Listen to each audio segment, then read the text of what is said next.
Hello guys, good morning sa lahat. Ngayong umaga ay magluluto tayo ng tinolang tanigi. Ayan. So ito ay galing sa aking garden, backyard garden. At ito naman ang ating kamatis, sili, luya at sibuyas. Ayan guys. Actually 3 peraso lang binili ko na tanigi dahil medyo may kamahalan siya. At ito naman ang ating talbos. At, ayan, linisin lang natin siya. So, very fresh. Kapipitas ko lang ng talbos, guys. Doon yan sa aking garden. Sa aking home gardening. Ang gagawin natin ay pakuluan mo natin ang tubig. So, nandito na ang kamatis. 2 kamatis ang ginamit ko, guys, para talaga masarap. Kasi ang kamatis nag-i-extract ng umami taste. Para siyang may pang additional na panlasa. So mas maganda kung maraming kamatis. So pakuluan lang natin ang ating kamatis. Ayan. Tapos ang ating sibuyas at saka ang ating luya. Yan yung luya natin. So kasama silang ipakulo natin at ang ating tanglad. Yung tanglad guys, tanim ko rin yung tanglad. Ayan, may tanglad din ako sa paso. Kahit paso lang, meron siya. Okay, so, nilagyan natin ng asin at yung ating siling pangsigang. Pero tinola to, pwede siya.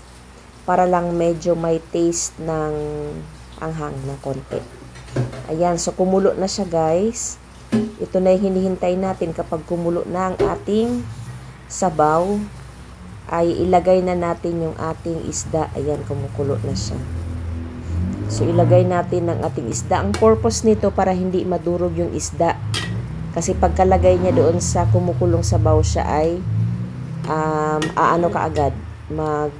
Mabilis siyang maluto, hindi siya madudurog. Pero, fresh ang ating tanigi. Ayan. Ang kilo ng tanigi guys is 450.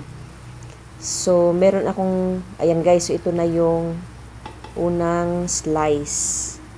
Ayan. So, tamang laki lang siya. Tapos, yung pangalawa at pangatlo. Ayan.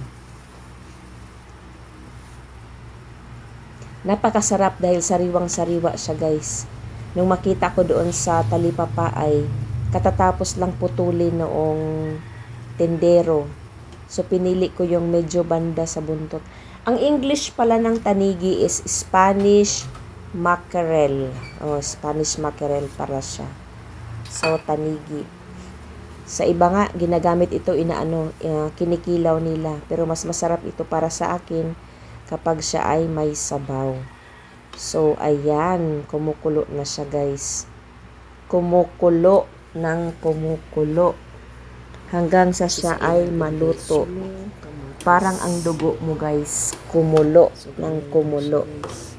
Ayan. Okay. So, yung aroma ng ating lemongrass ay atin nang maaamoy. Ayan. So, tinikman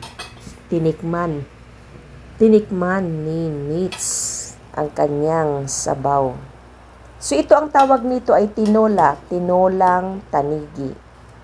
Diba? Hindi man siya marami. So, tama lang kasi bumili rin ako ng ibang isda.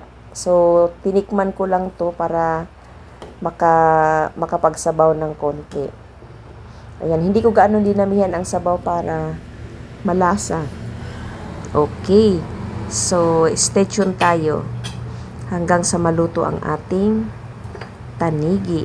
Ayan. So, natitsempuhan ko lang na merong tinda na sariwa doon. Kaya, nag-try ako. Next, ang ating... At mega love shout out nga pala sa aking mga channel members. 6 sila ngayon guys. Diba? The 6 and the brave. Ayan, ito yung ating talbos. Talbos ng kamote. Yung talbos natin guys ay kulay pula. Ayan, pulang talbos. Masarap ito dahil sariwang-sariwa. Ayan. So, mega love shout out sa aking channel members. Mga channel members, Philippine Islands Adventure Milo USA, Mama Jo, The Motivation Collective, Gineer, Beans Boy, and Joey OFW TV. Thank you so much sa inyong lahat at salamat sa inyong pagtitiwala. So, yung aking mga channel members guys ay